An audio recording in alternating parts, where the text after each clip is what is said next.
नमस्कार साथियों, मैं शेखर सिंह और आप सभी का स्वागत है मेरे YouTube channel general awareness with S Singh में। साथियों, कल मेरे प्रिय साथी भाई ने बताया कि जो मेरा वीडियो था यूपीएससी बनाम हिंदी माध्यम, जो हिंदी माध्यम के विद्यार्थी के लिए वर्सेस, तो इस पे जो वीडियो था साथियों, इस पे मैंने बात करा था कि जो चैलेंजेस है रिसेंट के आज के जो अवस्थिति में, आज की स्थिति में यूपीएससी के जो हिंदी माध्यम के छात्रों की उम्मीदवारिता के लिए जो चैलेंजेस है, जो महत्वपूर्ण चुनौतियां हैं, उस पर बात करा था कि किस तरीके से सी सेट पे एक जो हिंदी माध्यम के व्यक्तियों पे डिस्क्रिमिनेशन, भेदभाव करने का प्रयास हो रहा है। तो इस पे ये आया मेरे पास साथियों, और ये ऑब्ज़र्व करके बताया गया कि मेरे प्रिय साथी भाई के द्वारा कि ये बहुत ज़्यादा लोगों को डीमोटिवेट करने वाला वीडियो रहा कि लोग इससे जो इस प्रतिस्पर्धा में, इस कंपटीशन में जो आए हैं प्रतिभागी बनकर, उनको कहीं ना कहीं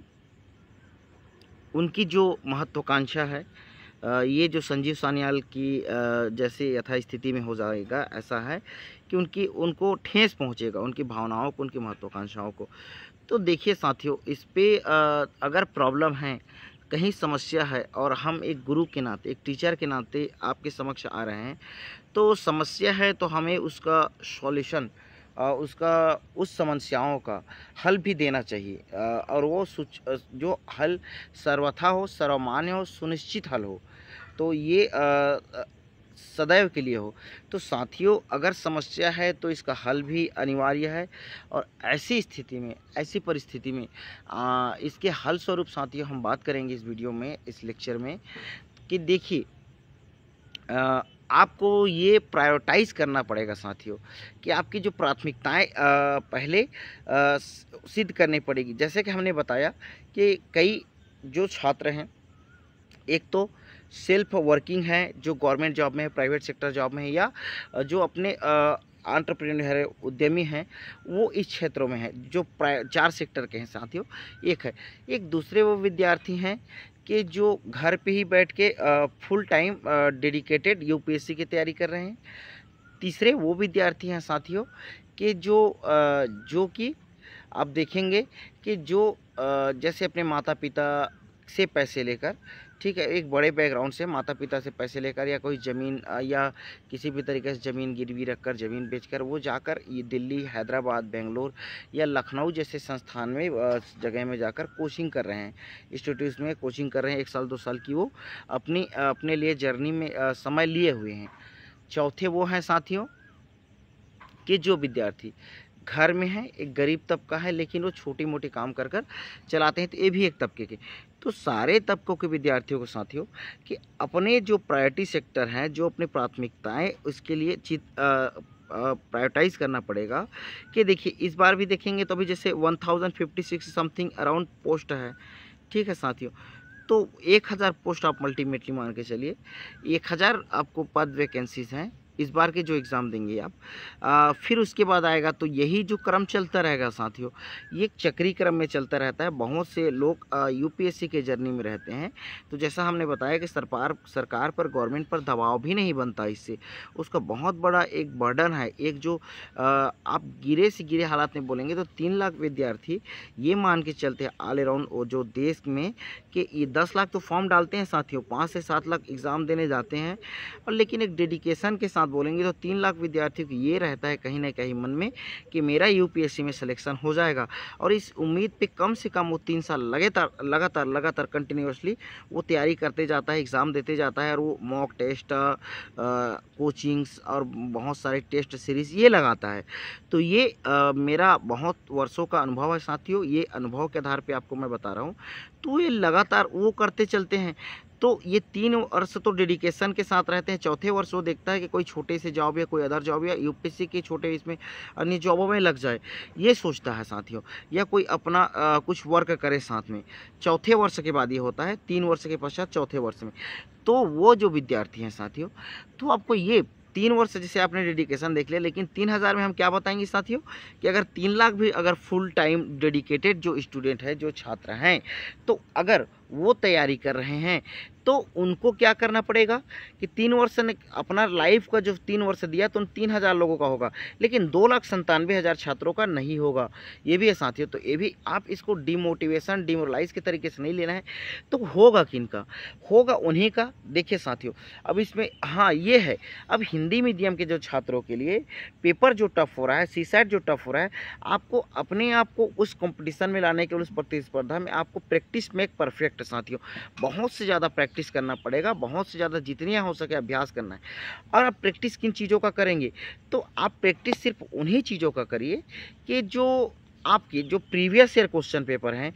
10 से 15 साल के जो यूपीएससी के प्रीवियस ईयर क्वेश्चन पेपर हैं, और उस अनुरूप अपने दिमाग में थॉट लाइए, सोचिए। अब यूपीएससी इस बार तो कैट का और जो पेपर का जो कॉपी पेस्ट करके दिया था, आईआईटी कैट का इस लेवल का पेपर उनको कॉपी पेस्ट कर दिया था, मामला इसीलिए कोर्ट में भी गया था ना कि प्रीवियस ईयर के कैट के पेपर का। तो बट आप क्या करेंगे? तो यूपीएससी इतने लार्ज लेवल में प्रोटेस्ट हुई है, उस पर क्वेश्चनेबल हुआ है कि उनके जो सिलेबस में 10वीं स्तर का जो गणित और जो सामान्य बोध ज्ञानता रीजनिंग के प्रश्न आएंगे, लेकिन यूपीएससी उसको टफ थोड़ा जो मॉडिफाइड करके साथियों मैनिपुलेट करके कर सकती है क्वेश्चन, ऐसा नहीं है, बट इतने टफली हाईली नहीं करेगी। तो इतना ज़्यादा प्रोटेस्ट हुआ है, मामला कोर्ट में गया है, ट्राइब्यूनल में गया था, तो कहीं ना कहीं यूपीएससी इसमें सुधार करेगी, लेकिन क्वेश्चन का टफनेस वही रहेगा, क्योंकि उसको बहुत लोगों को बाहर करना रहता है। तो बाहर अगर ऐसे में भी होगा साथियों, देखो अगर आप कितना भी ईजी भी करोगे तो होगा कितने लोग का अल्टीमेटली जो उनको कट ऑफ से चाहिए उतने रैंक वाले विद्यार्थी मिल ही जाएंगे। तो वो एक स्तर के, जैसे हमने बताया था कि हिंदी मीडियम के विद्यार्थी जो बाहर हो जा रहे हैं, ये चीज़ों को कहीं ना कहीं उनको एहसास होगा, क्योंकि देखो यूपीएससी संवैधानिक बॉडी है, एक संवैधानिक निकाय है। तो यूपीएससी एक संस्था संवैधानिक निकाय होती है, लेकिन उसके जो कार्मिक है, जो कर्मचारी है, जो वर्कर है, जो एम्प्लॉय है, वो जरूरी नहीं है कि वो संवैधानिकता को अपने चीज़ों को जाने और उस संवैधानिक रूप से ही अपने कर्तव्यों का पालन करे, अपनी ड्यूटी का पालन करे। तो हम यह उम्मीद नहीं कर सकते कि यह व्यक्ति जो संवैधानिक पद पर बैठा है ये सही रूप से संवैधानिक मूल्यों का और उसके दायित्वों का निर्वहन करेगा। तो ऐसी स्थिति में क्या करें? तो ये आपको ये भी मान के चलना है कि वर्स्ट सिचुएशन, वर्स्ट कंडीशन क्या होगी, इसके लिए भी तैयारी करना है। और सीसैट की ही मैं बात कर रहा हूँ ना साथी। और आपको आगे में आप जैसे अगर कोई इजी लेवल पे आता है, अगर 10वीं स्तर पे जो उसके सिलेबस पे, तो इस लेवल पे ही आपको तैयार रहना है कि किस हिसाब से कट ऑफ जैसे अब जाता है सीसैट, तो आपको तो भी आपको कट ऑफ क्लियर करना है, और तो भी करना है कि जब वर्स्ट सिचुएशन आती है तो दोनों सिचुएशन में आपको क्लियर करनी है, ये समझ के चलना है। और ये लेके चलना है कि हम डिमोरलाइज नहीं होना है कि हिंदी मीडियम का नहीं हो रहा है, इंग्लिश मीडियम का हो रहा है। हमें ये मान के चलना है अपनी एस्पिरेशन है, अपनी जो उम्मीदवारिता है साथियों, उसको इतने हाई लेवल पे लेके चलना है अपनी मोटिवेशन को। मैं तो ये कहता हूँ साथियों, अगर मैं अब मेरा ये नहीं डिस्क्रिमिनेशन नहीं कि इंग्लिश मीडियम के छात्रों से मैं पूरी तरह भेदभाव करूँ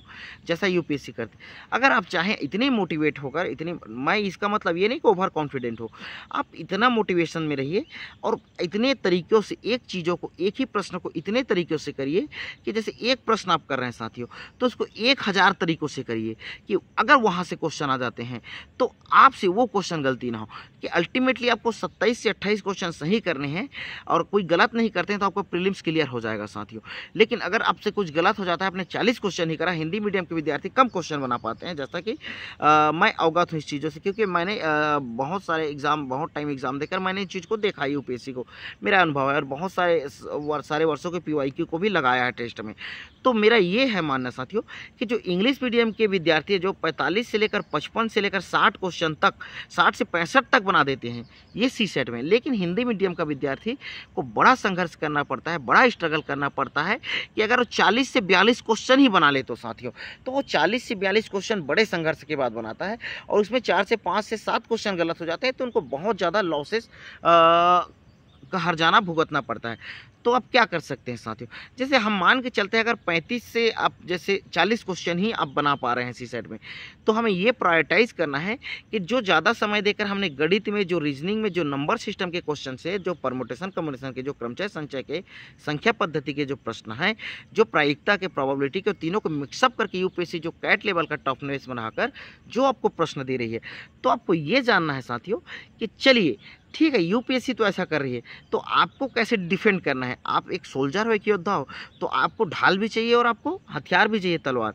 कि आप वार भी करें और अपना सुरक्षा भी करें। तो आपको ये देखना है कि आपको मेन यहाँ पे मुख्य रूप से आपको ढाल बनाना है कॉम्प्रीहेंशन को साथियों, जो आपके रीजनिंग है, जो कॉम्प्रीहेंशन और रीजनिंग। तो कॉम्प्रीहेंशन साथियों 26 से 27 अभी यूपीएससी कम करती है कि लोग हिंदी मीडियम से कॉम्प्रीहेंशन से आ जाते हैं, तो हम ये मान के चलते हैं कि 24 प्रश्न से कम यूपीएससी कभी भी कॉम्प्रीहेंशन कम नहीं करेगी। आपको ये मान के चलना है कि 24 के 24 कॉम्प्रीहेंशन सही हो, तो ये आपका मेन महत्वपूर्ण ढाल होगा साथियों। और ये ढाल, इस ढाल पे साथियों, और इसके बाद हम बताएंगे कि आपका तलवार कहाँ पे होगा। जब ये ढाल है तो इस ढाल को आपको इतना सुनिश्चित करना है कि आप इतने अच्छे तरीके से, जैसे लास्ट ईयर मैंने एक सर से कोचिंग करा, अनअकैडमी में मैंने कोचिंग करा, क्योंकि सीसेट का मैं रिस्क नहीं लेना चाह रहा था। तो लास्ट ईयर मैंने साथियों कि अनअकैडमी से प्लान लिया,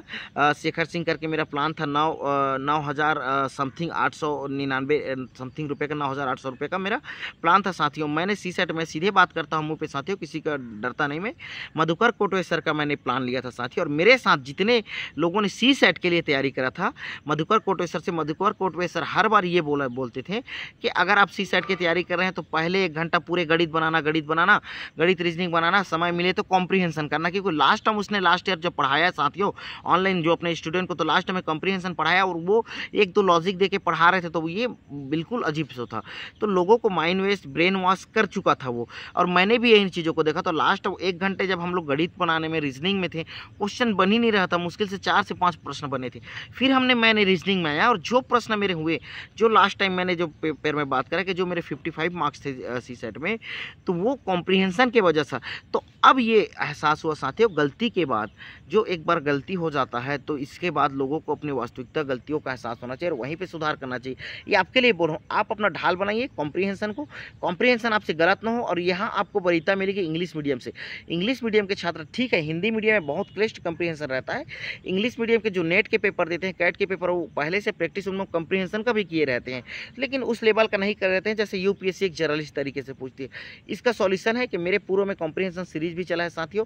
अब जो महत्वपूर्ण रिपोर्ट्स हैं इंटरनेशनल बॉडीज़ का, जैसे OECD का है, यूएन का है, जो बहुत से बॉडीज़ रहती हैं साथियों, ठीक है, WTO का, तो उसके जो रिपोर्ट्स आती हैं, बॉडीज़ आती हैं,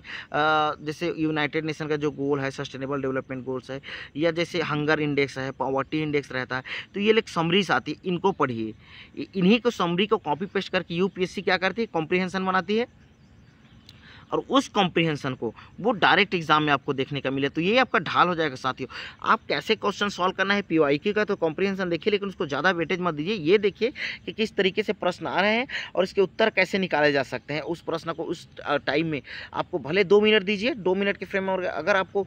25 कॉम्प्रीहेंशन है तो आपका साथियों 50 मिनट जाएगा। ठीक है साथियों, आपको 120 मिनट मिलेगा, आपको 120 मिनट मिलेगा एग्जाम में। 25 कॉम्प्रीहेंशन है, आपको 50 मिनट, 25 दूनी 50 मिनट जाएगा साथियों। लेकिन आपके पास फिर भी साथियों कि बहुत समय बच जाएगा इसके बाद। ठीक है साथियों,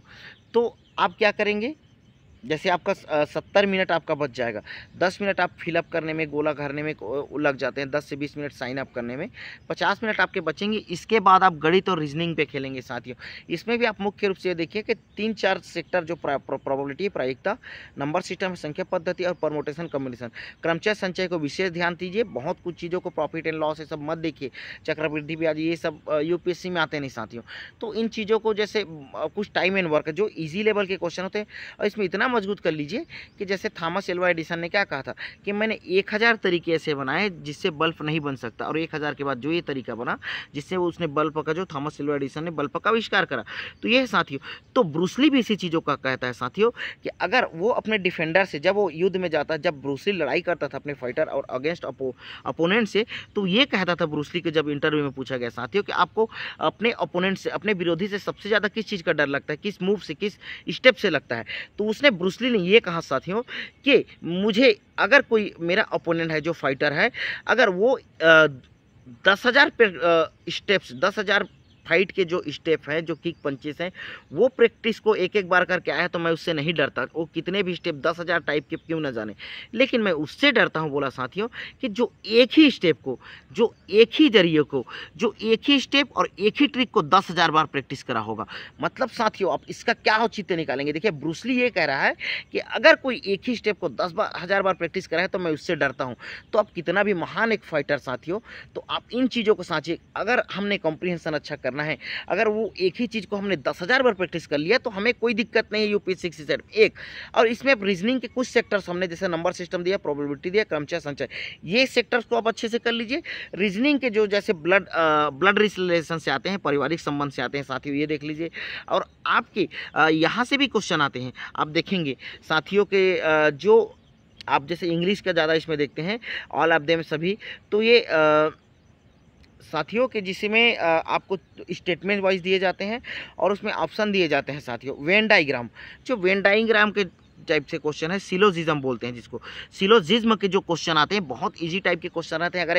अगर आप वेन डायग्राम ट्रिक से करना चाहते हैं तो उससे भी कर सकते हैं, और वो अगर आप नंबरिंग करके 100% 50% से कराना चाहते हैं, जैसे एसएम सर ने इस पर बहुत अच्छा से पढ़ाया था, तो वो भी कर सकते हैं। तो ये है साथियों, आप किसी टीचर के जो यूपीएससी कोचिंग संस्थान है जो आपको बेच रही है उस पर मत जाइए, उसके बहकाव मत जाइए। Last year Madhukar Kotwe sir ने इतना मेरा शेखर सिंह करके उसके पास मैंने कोर्स लिया था अन अकेडमी साथियों, वो इतने जितने स्टूडेंट मेरे साथ थे वो बार बार ये कह रहे थे कि पहले गणित बनाना। मैं बोल रहा हूँ टाइम मिले, समय मिले तो कॉम्प्रिहेंशन बना। इसके वजह से बहुत बड़ी चूक हो गई हमको साथियों कि हम हमारी भारतीय सांस्कृतिक परिवेश ये है ना कि गुरु की जो बात है, गुरु के जो मार्गदर्शन है, जो बात है, तो वो उसको हम बात कर फॉलो करते हैं कि गुरु ने ये कहा है, चाहे हम कहीं भी बैठे तो उन चीज़ों को ध्यान रखते हैं। हमारे जो महापुरुषों ने पूर्व में भी कहा कि गुरु गोविंद दो खड़े काकी लागों पाए, बलिहारी गुरु वो अपने गोविंद दियो बताए, कि गुरु और जो गोविंद जो भगवान है, परमेश्वर है, दोनों खड़े हैं तो मैं किसके शरण में जाऊं। लेकिन वो क्या कहते हैं कि हे गुरु, आप ही के ऊपर मैं बलवारी हो जाता हूं, निश्चवर हो जाता हूं, क्योंकि आप ही ने तो मुझे एक परमेश्वर है, एक गोविंद है करके ये मार्ग बताया था। तो उसी के मार्ग में, उसी के शरण में गुरु को प्रथम प्राथमिकता देते हैं। लेकिन आज के साथियों एक कलियुग है। आज के गुरु जो है वो गुरु शिष्य के जो परंपरा है, वास्तविक जो परंपरा है गुरुकुल की, इन चीज़ों को भूल चुके हैं। वो मार्केटिंग, एक टेक कंपनी है, ये एजुकेशन के लिए हब है, टेक है, तो ये मार्केटिंग है। कितने लोगों को डेमोक्रेटाइज के नाम पे लोगों को जोड़कर ये मैनिपुलेट, अल्टीमेटली 1,000 लोग को है, लेकिन वो अपने बिजनेस चमका रहे हैं, अपने परिवार के चमका रहे हैं, वो आपके साथ, आपके भविष्य के साथ खिलवाड़ करते हैं साथियों। तो हम आपको ऐसा नहीं करेंगे, आपको डिमोरलाइज और डिमोटिवेट नहीं करेंगे। मेरा ठीक है वो वीडियो कॉल का वर्स्ट इफेक्ट आपको पहुंचाया होगा, लेकिन आपसे ये विनम्र मेरा मैसेज है साथियों कि आप इन चीज़ों का ध्यान दें और ब्लड रिलेशन के देख ले, कुछ प्रोमोटेशन कॉम्बिनेशन के देख ले, और कुछ जैसे साथियों जैसे आप देखते हैं क्यूबाइड के क्वेश्चन जो घन आपके प्रश्न आते हैं, तो कुछ सेक्टर 4-5 सेक्टर प्रायोरिटीज कर लें और इसी को अच्छे से ध्यान दें। तो आप जितने हथियार को, एक ही हथियार को धार करेंगे साथियों, आप 100 हथियार को धार करने से अच्छा तो यही आपका हथियार होगा और ये आपका कॉम्प्रिहेंशन ढाल होगा। और इन 3-4 चीज सेक्टर्स को कर लीजिए, इनके इतने अच्छे से धार कर लीजिए कि आपको यहाँ से क्वेश्चन आएंगे, आपसे कोई भी मीडियम का है, आप उसमें दक्ष होंगे, सफिशिएंट होंगे, ये करिए और ये क्वालिफाइंग हो जाएगा साथियों। बाकी GS1 जिस टाइप से टफ है, इसमें तो आपको अच्छे से मेहनत करना पड़ेगा। 1-2 साल की जो भी मेहनत रहती है उसको तो अच्छे से, और आप इतने वर्षों से टाइम से करते रहते हैं तो आपको इतना ज्ञान अनुभव हो जाया रहता है साथियों। तो ये है कि मेरा ये वीडियो लाने का मैसेज और औचित्य आपके लिए इसीलिए था साथियों कि आप उन महत्वपूर्ण तथ्यों को, महत्वपूर्ण चीज़ों को जानें और आप डिमोटिवेटेड ना हो। आप कर रहे हैं तैयारी तो अच्छे से करिए, और मैं ये आशा करता हूँ साथियों, इतनी उम्मीद करता हूँ कि आप सभी छात्र, और इस बार ये होगा कि हिंदी मीडियम से ही टॉपर आएंगे। हाँ समय कम है, लेकिन समयाभाव में भी हम कितना ज़्यादा अपने आप को यूटिलाइज़ कर सकते हैं ये देखिए साथियों। और कितने आप लोगों के पास भी अवसर है, अपॉर्चुनिटी है कि ये है कि ओपन माइंडेड, खुले दिमाग से सोचिए, विचार करिए, और हमें हिंदी माध्यम का रिजल्ट को बढ़ाना है साथियों, और किसी भी तरीके से, कि ताकि एक जो असमानता है, इनइक्वालिटी है देश में, आर्थिक लेवल पे, इकोनॉमिक लेवल पे तो है ही है साथियों। आप देख रहे हैं कि देश के कुछ 1% लोगों के पास देश के 22% आय का स्रोत है, 40% वेल्थ है, और ये साथियों, लेकिन बाकी जो 99% इनके पास अभावहीन और तनावग्रस्त जिंदगी जी रहे हैं, दरिद्र अवस्था में जी रहे हैं साथियों, बिलो पॉवर्टी लाइन की लाइफ में जी रहे हैं। और ये बहुत, हम जिस सस्टेनेबल डेवलपमेंट गोल्स की बात करते हैं, जो सतत विकास लक्ष्य की बात करते हैं, जो पॉवर्टी, गरीबी और हंगर को दूर करने की बात करते हैं, वो ग्राउंड पे नहीं हो पा रही है। तो अगर आप हिंदी माध्यम के जो विद्यार्थी हैं, जो छात्र हैं, जो इस ग्राउंड लेवल पे, वो निचले तबके और उस परिवेश से आते हैं साथियों, तो अगर ये लोग आएँ, तो ये लोग जैसे आप लोग आएंगे ना साथियों, तो ये अपने आप इन लोगों को जस्टिस, न्याय दे पाएंगे साथियों। सबको समावेशी, इंक्लूसिव जस्टिस, समावेशिता के साथ समावेशी जस्टिस, समावेशी न्याय, और ये परिपूर्णता के साथ सबको सुनिश्चित हो पाएगी साथियों। और सबकी जो भागीदारी इस डेमोक्रेटिक स्टेट में और ऑल ओवर वर्ल्ड में ये हो पाएगी। तो आप सभी से हमारा निवेदन है, आप डिमोटिवेटेड ना हो, अपनी जर्नी को रखें। और सी सेट में जो हमने कहा कि जो अपने ढाल कॉम्प्रिहेंशन को और 2-4 सेगमेंट, जैसे ब्रूस ली ने कहा कि एक स्टेप, एक प्रैक्टिस को जो 1000 बार कर चुका है, 10,000 बार कर चुका है, मैं उससे डरता हूँ। तो उन 2-4 सेगमेंट को ले लीजिए, उसको अच्छे से तैयारी करिए, आपको कोई नहीं हरा सकता, आपका पेपर जरूर क्लियर होगा साथियों। ये यही शुभकामनाओं के साथ, उम्मीदों के साथ और ये सकारात्मकता के साथ ये वीडियो और संदेश आप सभी के लिए साथियों, जिसमें सी सेट पे बात करा और कल के वीडियो संदेश पे हमने बात करा। चलिए, नमस्कार साथियों, पुनः आप सभी को।